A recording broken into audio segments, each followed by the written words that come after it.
잠에 가장 큰 영향을 주는 요인이라고 해도 과언이 아니거든요. 옛날에 전기가 없었을 때를 한번 생각해 보세요. 그러면 해가 지면 그냥 잤습니다. 근데 이런 경험 있으실 거예요. 자다가 좀 깨고 또 자고 일어났는데도 그렇게 개운하지 못한 그런 느낌. 피곤하고. 건강보험심사평가원에서 통계조사를 해봤더니 우리나라의 불면증 환자가 76만 명 정도 됩니다. 그중에 60대가 20만 명 정도로 1등입니다.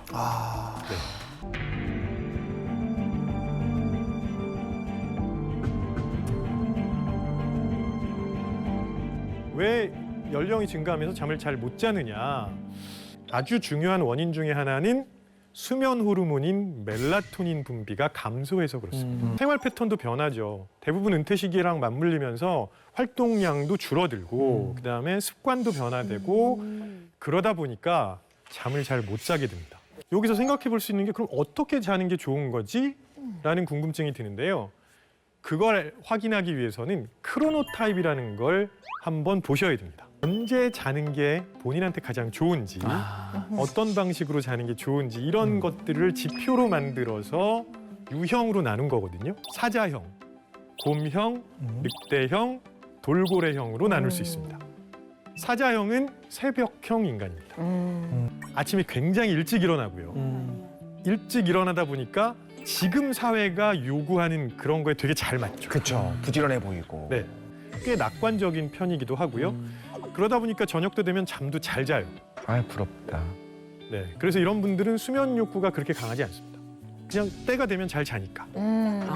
두 번째는 곰형 인간입니다. 곰형. 곰은요, 사자형보다는 조금 늦게 일어나는 편인데요. 그래서 늦은 아침부터 이른 오후까지가 가장 활동적인 시간입니다. 대부분 이런 곰형이에요. 곰형이 전체 인구의 한 절반 정도 됩니다. 세 번째, 늑대형 인간이 우리가 흔히 말하는 저녁형 인간이에요. 저녁형. 당연히 늦게 일어나는 걸 좋아하죠. 오후에 아주 활발해지고요. 그리고 밤 늦게까지, 자정까지 활동적으로 다니세요. 늑대형 인간은 우리 사회가 정해놓은 시스템에 조금 안 맞는 부분들이 있거든요. 그래서 좀 힘드세요. 그리고 수면 리듬도 그래서 잘 깨집니다. 그래서 돌고래형 인간인데요. 이 돌고래형이라고 부르는 이유가 되게 재밌어요. 돌고래는 알고 계시다시피 포유류입니다. 네. 네. 그래서 물속에 계속 오래 있으면 익사해요. 이 돌고래는요, 평생 한쪽 뇌가 깨어 있어요. 왼쪽 뇌가 자면 오른쪽 뇌는 깨어 있고 오른쪽 뇌가 자면 왼쪽 뇌가 깨어 있어요. 교대 근무하는 거네요. 그렇죠. 네. 이런 분들이 있어요. 네, 있어요. 생각보다 꽤 됩니다. 한 10% 이하 정도 되는데 돌고래형 인간은 항상 깨어 있는 느낌이 드는 거예요. 늘 선잠인가 그러면? 그렇죠. 깊게 못 자고. 깊게 못 자요. 그러니까 되게 피곤합니다. 그리고 밤에 주의력이 굉장히 높아집니다. 근데 그러면 왜 돌고래형 인간이 있을까? 그냥 밤에 잘 자면 되는데 이런 생각을 하실 수 있는데 이게 진화적으로 보면은요, 밤이 굉장히 위험한 때였잖아요. 밤에 깨어 있으려면 항상 주의를 곤두세우고 있어야 돼요. 그렇죠. 그래서 아주 완벽주의적인 성향을 추구하기도 합니다. 본인이 어떤 형인지를 알고 계셔야 되는 거예요. 그렇죠. 그러면 거기에 맞춰서 잠을 잘 주무실 수 있거든요. 근데 대부분 본인이 어떤 타입인지는 생각을 잘 안 해보고 사회가 요구하는 거에만 맞추려고 하다 보니까 자꾸 수면 리듬이 깨지고 잠을 잘 못 자게 되는 거죠. 비교적 젊은 세대의 수면의 중요성에 대해서는 이야기를 많이 하는데 네. 나이 들면 그냥 잠이 좀 없어지는 거 아니야? 라고 흔히 얘기를 하면서 맞아요. 네. 뭐 그냥 좀 잠 못 잘 수도 있지 하시는 분들이 많아요. 근데 그게 잘못된 생각입니다. 전체 수면 시간은 비슷합니다. 낮잠을 좀 주무세요. 네. 똑같은 8시간을 자도 조각조각 내서 주무시는 거예요. 그러니까 같은 시간을 자도 조금 피곤할 수밖에 없습니다. 깊이 못 자니까. 네. 잠이 부족하면 단순히 피곤한 수준이 아니라 이게 건강에도 직접적으로 안 좋은 영향을 줍니다. 가장 큰 문제는 뭐냐 하면 뇌에 문제가 생깁니다. 우리 몸속에 있는 모든 세포는 일을 하다 보면 노폐물이 쌓이게 되잖아요. 온몸 곳곳에 림프관이 마치 혈관처럼 뻗어 있거든요. 이 림프관을 따라서 림프액이 전신을 돌아다니고 그래서 노폐물, 세균, 바이러스 이런 것들을 혈액으로 배출시키면서 제거해 버립니다. 문제는 뇌에 림프관이 없어요. 그러니까 노폐물 제거가 잘 안 되는 거죠. 얘가 한 1.3에서 1.5kg이거든요. 그러면 전체 몸무게 대비 2%밖에 차지를 안 하는데 에너지 영양분은 30%를 차지해요. 우리 전체 에너지 쓰는 거에서. 노폐물이 쌓이면서 베타 아밀로이드라는 단백질 변형이 발생합니다. 이 베타 아밀로이드는 알츠하이머를 유발하는 원인이라는 연구 결과는 이미 많이 누적되어 있어요. 뇌도 청소를 해야 되잖아요. 언제 하냐 하면 잘 때 합니다. 우리가 잠에 들면 노폐물을 청소하는 시스템이 작동이 됩니다. 그게 바로 글림프 시스템이라는 건데요. 우리 뇌가 이제 뇌척수액이라는 걸로 둘러싸여 있어요. 근데 수면 상태에 들어가면 송과체라는 데서 뇌척수액으로 멜라토닌을 분비하고 이 멜라토닌이 뇌척수액을 타고 뇌 전체로 스며들어갑니다. 그리고 낮 동안에 쌓여있던 활성산소 그리고 알츠하이머의 원인인 베타아밀로이드 이런 노폐물들을 제거해서 림프관으로 배출시키는 거죠. 그래서 잘 자고 나면 왠지 개운한 느낌이 들고 정신이 맑아지는 것 같은 느낌이 드는 거죠. 멜라토닌 분비가 제대로 되지 못하면 뇌 속에 있는 노폐물인 베타아밀로이드를 제거하지 못하게 되고 이게 계속 쌓이면 알츠하이머 발병 위험이 증가하는 겁니다. 게다가 몸이 아플 수도 있어요. 면역 체계가 힘들어지거든요. 왜냐하면 잠을 못 주무세요. 그러면 지금 내 에너지가 떨어져 있는 상태거든요. 그러면 에너지를 보충해 줘야 되는데 잠을 안 자요. 그러면 버티게 하려고 식욕이 땡겨. 교감신경계가 막 활발하게 작동을 합니다. 맞아요. 교감신경계가 작동을 하게 되면 코르티졸이라는 스트레스 호르몬이 나오거든요. 이게 계속 분비가 되면 면역계가 계속 활동을 못 하겠죠. 그러면 바이러스나 외부 침입자에 대해서 제대로 대응을 하지 못하게 될 거고 그럼 몸이 아플 수밖에 없는 겁니다. 만성 염증 상태가 되면 면역력이 맞습니다. 더 많이 떨어지고. 맞아요. 네. 자, 이제 잠을 잘 자야 하는 이유는 말씀을 드렸으니까 잘 자는 방법도 알려드리겠습니다. 결혼하신 분들은 일단 이혼하시는 게 좋습니다. 이게 실제 연구 결과입니다. 네. 실제 네. 연구가요? 네. 근데 그냥 이혼이 아니고요. 네. 수면 이혼을 하셔야 됩니다. 조건부. 따로 자라. 따로 네. 자라. 부부라고 해도 서로 수면 스타일이 다 다르거든요. 부부 사이가 멀어지는 거 아니야? 라는 오해를 하시는 분들이 계신데 실제 수면 이혼을 한 부부들의 부부 사이는 훨씬 더 돈독해집니다. 그 다음으로 해야 할 일은 조, 온, 습. 이 세 가지를 맞추셔야 돼요. 조명, 조명. 온도, 습도. 첫 번째 조명. 잘 알고 계시는 것처럼 은은한 조명, 전구색 조명, 감성 조명 이런 거 쓰셔야 됩니다. 우리나라 집에 그 조명의 특징 중에 하나가 주광색 조명이 딱 달려 있어요. 수면에 가장 안 좋은 조명입니다. 잠을 잘 때는요, 아주 작은 불빛도 특히 주광색 불빛은 호르몬 분비에 안 좋은 영향을 줍니다. 멜라토닌은 어두울 때 합성이 되는 거거든요. 빛에 노출이 되면 합성이 중단됩니다. 약간 은은한 조명을 해놓고 주무셔야 잠도 훨씬 더 쉽게 들 수 있고 자연스럽게 멜라토닌이 우리 몸을 치유할 수 있는 시간을 늘려주는 거죠. 제가 어렸을 때 이런 말 되게 많이 들었어요. 잠은 따뜻한 아랫목에서 포근하게 자야 돼. 그래서 그렇게 잠을 못 잔 겁니다. 주무시기 전에 체온을 올리는 행동은 웬만하면 안 하셔야 돼요. 예를 들어서 야식으로 매운 음식 드시는 거는 정말 안 좋습니다. 연락에 만든. 연락에 만드니까. 그러니까 몇 도 정도가 네. 적정 온도인지 궁금해요. 이게 전문가들이 제한하는 온도는 18도에서 22도 정도. 갑자기 막 온도를 낮추시기보다는 한 1도만 낮추셔도 조금씩. 2도만 낮추셔도 평소보다 잠이 잘 들 수 있다는 거죠. 습도 유지하는 게 되게 중요한데 이건 겨울철과 여름철에 적정 습도가 정해져 있습니다. 겨울철에는 40% 정도, 여름철에는 60% 정도. 이 정도를 맞추셔야 좋아요. 너무 높아도 안 좋고 너무 낮아도 좋지 않습니다. 생각해보면 별거 아닌데 이런 몇 가지만 지키셔도 이런 수면 습관들이 우리 뇌를 10년 더 젊게 만들어줄 수 있다는 거죠. 빌 게이츠는 7시간 정도 자지 않으면 창조적인 일을 할 수 없다고 얘기했고요. 아인슈타인 10시간 이상은 자야 머리가 돌아간다고 했습니다. 잠을 아껴서 뭔가를 할 수 있다는 생각을 버리시고 네. 잠자면서 나 너무 게으른 거 아니야? 너무 부지런하지 않은 거 아니야? 이런 생각 안 하셨으면 좋겠습니다. 그래서 충분히 주무시면서 10년 더 젊어지셨으면 좋겠습니다. 우리 뇌가 체중의 2%밖에 되지 않는데 들어오는 산소의 20에서 30% 굉장히 많은 양의 산소를 쓰기 때문에 대사 활동이 활발하다는 것은 노폐물이 많이 쌓이는 거잖아요. 네. 그래서 이런 뇌 노폐물이 베타 아밀로이드가 어떻게 만들어지는지를 보면 굉장히 좀 흥미롭습니다. 뇌의 신경세포막을 보면 아밀로이드 정구단백이라고 하는 단백질이 세포막을 관통한 상태로 박혀 있어요. 그런데 이 APP라고 하는 것이 이 정구단백질이 뇌의 발달, 기억, 신경 전달에 굉장히 여러 가지 역할을 하는데 대사 과정에서 이 정구단백이 분리돼서 떨어져요. 그러고 나면 이 조각들이 떨어지잖아요. 떨어지겠네. 그게 베타 아밀로이드예요.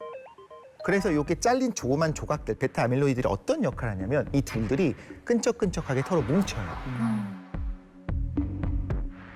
그런데 현대 사회로 오면서 수면이 잘 이루어지지 않고 밤에 충분히 잠을 못 자는 상황이 되다 보니까 이 베타 아밀로이드들이 끈적끈적한 상태로 점점 쌓여가기 시작하는 겁니다. 베타 아밀로이드 덩어리는 내가 계속 대사 활동을 하면 어쩔 수 없이 생기는 이 쓰레기 찌꺼기거든요. 그러니까 사실 우리가 밥 먹고 숨 쉬고 활동하는 동안 뇌는 맞아. 계속 활동하기 때문에 계속 이렇게 뭐가 노폐물이 나오는 거죠. 나올 수밖에 없는 거죠. 최근 연구에서는 얘네들이 또 증식도 되는 것으로 알려져 있다고 그래요. 이 끈적끈적한 독성 덩어리가 하나만 생겨도 계속 증식이 되는 거라고 볼 수 있겠죠. 만약에 노화가 되면서 멜라토닌 분비도 줄어들고 또 여러 가지 이유로 수면 부족 상태가 되게 되면 이 베타 아밀로이드들이 점점 쌓여가기 시작하는 겁니다. 또한 베타 아밀로이드가 염증과 세포 손상을 유발하는 물질을 분비하기도 해요. 그래서 뇌 세포가 실제로 죽게 되거든요. 신경 세포가 파괴되고 뇌 부피도 줄어들게 되고 치매의 주요 원인 중에 하나로 지금 꼽히고 있는 거죠. 높은 위험성으로는 치매가 사실 맞아요. 공포거든요. 네. 이거는 상상만으로도 너무 무서워지는 것 같아요. 맞습니다. 실제로 우리 사회 전체가 고령화가 되면서 실제 네. 치매 환자의 수도 빠르게 늘고 있는데요. 네, 3년 주기로 우리 보건복지부에서 대한민국 치매 현황 보고서를 발표를 합니다. 우리나라 치매 환자 수가 매년 증가하는데 2022년에 이미 92만 명을 돌파를 했고요. 우리나라 65세 이상 노인 10명 중에 1명꼴로 치매입니다. 이 수치가 점점 증가할 것은 확실하고 그래서 2050년이 되면 300만 명을 돌파할 거로 보이거든요. 그래서 굉장히 그 수치가 어마어마하고 우리가 다 같이 해결해야 되는 문제 중에 하나인 거죠. 근데 아까 그 사례자님도 말씀하셨는데 일단 우리가 잠을 잘 못 자면 멜라토닌 분비가 안 돼서 노폐물이 쌓인다는 거는 이야기했잖아요. 네. 그러면 그냥 피로가 누적되는 거냐? 그런 수준이 아니라 우리가 정보를 받아들이면 그거를 기억 시스템에 저장하고 또 정리하고 그래야 되는데 그것도 망가뜨립니다. 그래서 인지 기능 저하로 이어지는 거거든요.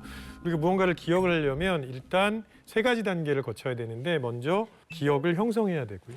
그다음에 그거를 단단하게 만드는 공고화 작업이 필요합니다.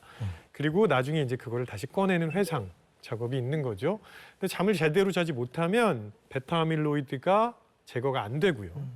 그다음에 이 제거가 안 된 베타 아밀로이드가 모든 단계에 다 영향을 주게 됩니다. 그러면 우리가 제대로 기억할 수는 없는 거죠. 잠깐 손 좀 네. 빌려주시면 이렇게 네. 손을 잡고 있는 거라고 생각하지만 내 세포들끼리 아니에요. 사실은 이렇게. 이런 식으로 떨어져 있어요. 그럼 이렇게 떨어져 있으면 어떻게 그러면 이런 생각을 전달하고 신호 전달이 될까? 내 세포 끝에서 신경 전달 물질이 나와서 이쪽으로 분비되면서 신호를 전달하면서 이렇게 생각이 나고 기억을 회상하고 그러는 거거든요. 베타 아밀로이드 같은 노폐물이 여기 사이에 있으면은 여기랑 여기 사이에 가로막는구나. 가로막고 있으니까 신경 전달 물질이 계속 이렇게 방해받으니까 이제 신호 전달이 잘 안 되는 거죠. 그럼 결과적으로 이런 것들이 쌓이면은 내 대사가 원활하지 못하게 되고 기억력, 학습 능력이 떨어지는 것뿐만 아니라 이런 상황이 결국 계속 지속되면은 뇌가 마비되고 이제 뇌 세포가 파괴되는 지경까지 올 수 있는 거죠. 그게 알츠하이머 치매라는 그런 병을 일으키게 될 수도 있는 거죠. 딱 비우네요. 네. 이렇게 떨어져 있기 때문에 쉽게 이런 왔다 갔다 하면서 새로운 기억을 만들 수도 있고 유연한. 네, 이런 게 이제 뇌 유연하니. 가소성이라고 하거든요. 네. 그래서 이게 수면이 더더구나 중요한 겁니다. 수면이 부족하게 되면 이 집중력이 떨어지고 네. 그렇게 되면 당연히 새로운 정보를 받아들이는데 문제가 생기겠죠. 새로운 정보를 받아들이지 못하면 입력이 안 되는 거니까 당연히 기억에 저장이 잘 안 되는 겁니다. 그렇죠. 정리하자면 잠을 제대로 못 자면 저장도 안 되고 꺼내는 것도 안 되고 다 엉망이 되는 겁니다. 단순한 건망증 그리고 아니면 아예 정말 치매 초기 단계 요거를 어떻게 분간할 수 있을까요? 건망증은 기억하고 있는데 그거 어디다 저장했는지 모르는 거예요. 주소를 그 잃어버리는. 어디다 저장했는지 힌트만 주면 찾을 수 있는 거예요. 아, 맞아요. 네, 그거는 건망증입니다. 힌트를 주면 찾을 수 있다. 그렇죠, 그렇죠. 기억해낼 수 있다. 근데 치매 초기 경도인지장애 이렇게 되기 시작하면은 힌트를 줘도 잘 못 찾고요. 아니면 힌트를 줬는데 그게 뭐야? 이렇게 되는 거죠. 맞아요. 아예 기억이 네네네. 왜곡되는 경우도 맞습니다. 있나요? 네, 네. 아예 기억이 사라져 버리거든요. 그래서 건망증은 대명사 증후군이라고도 해요. 인터넷에서 가장 많이 검색되는 게 뭐였더라. 이거. 그거 이거. 네. 근데 대명사를 쓰긴 하지만 문장은 잘 구성이 돼요. 그렇죠. 네. 네. 그거는 뭐 괜찮습니다. 그냥 건망증이 약간 그렇군요. 있으신 거고 네. 치매 혹은 경도인지장애 같은 경우에는 대화가 잘 안 돼요. 대화를 잘 못하고 단어도 자주 잊어버리고 같은 말 또 하고 또 하고 또 하고 하거나 문맥을 벗어나는 일도 생기고 뭐 이런 거죠. 가족력에 치매가 있으셨다 그랬는데 이게 가족력이 있는 걸까요? 그렇죠. 네. 저 찾아보니까 실제 연구 결과들이 굉장히 많습니다. 역학조사를 해봐도 네. 부모와 자식 간의 유전자를 비롯해서 생활 방식이나 환경을 같은 환경, 같은 방식을 공유하기 때문에 이 부모의 치매가 이 자녀의 치매 발병 위험을 높일 수 있다는 보고가 꾸준히 제기되고 있고요. 대표적으로 2023년 국내 대학병원 연구팀의 발표에 따르면 부모 중 한 명이라도 이 치매 병력이 있으면 치매 발병 위험은 무려 47%가 증가한다고 하고요. 그중에서도 이 알츠하이머병 위험은 무려 72%까지 증가할 수 있다고 합니다. 네. 한 명도 그런데 게다가 2명 이상의 가족이 알츠하이머병에 걸린 경우에 발병 위험이 더 증가한다고 하거든요. 부모님 2분이 다 치매가 있었다고 아까 타의자분도 말씀하셨잖아요. 네. 그러면 위험 인자는 더 크다라고 무서우실 수 있었겠네요. 아까도 두 분이 치매셨는데 치매 양상이 달랐어요. 이게 이유가 있나요? 이 베타아밀로이드가 치매의 주요 원인 중에 하나인데 네. 이게 어느 부분에 쌓였느냐에 따라서 뇌 활동에 저하되는 부분이 다른데 우리 뇌가 다 역할들이 어느 정도는 분배가 되어 있어요. 맞아요. 그래서 예를 들면 베타아밀로이드가 해마에 쌓이게 되면 해마는 학습과 기억을 관장을 하잖아요. 이런 경우에는 치매 초기에 기억력 상실이 많이 일어납니다. 만약에 베타아밀로이드가 측두엽에 쌓였다라고 한다면 이곳이 언어 기능을 담당을 합니다. 그래서 말을 갑자기 안 하거나 긴 문장으로 대답하는데 어려움을 겪기도 하고 비문이 나오고 이런 경우가 있을 수가 있을 거고요. 두정엽에 베타아밀로이드가 쌓인다라고 하면 공간 방향 감각을 상실합니다. 그래서 끊임없이 배회를 하거나 집안에서 여기서 내 방이 어디 본인의 방 화장실을 못 찾을 수도 있고 익숙한 곳인데도 불구하고 처음 온 것처럼 느껴지기도 하고 이런 일들이 일어날 수가 있고요. 베타아밀로이드가 전두엽에 쌓였다 그러면 성격 변화 그리고 행동 장애가 나타납니다. 한 번도 이런 폭발적으로 화를 낸 적이 없었는데 갑자기 감정을 억제하지 못하고 하지 않는 욕설을 했다 이런 이야기를 다 하셨었잖아요. 이런 경우에 이제 전두엽 우리의 이성을 관장하는 부분이기 때문에 전두엽에 쌓였을 가능성이 있다라고 볼 수 있습니다.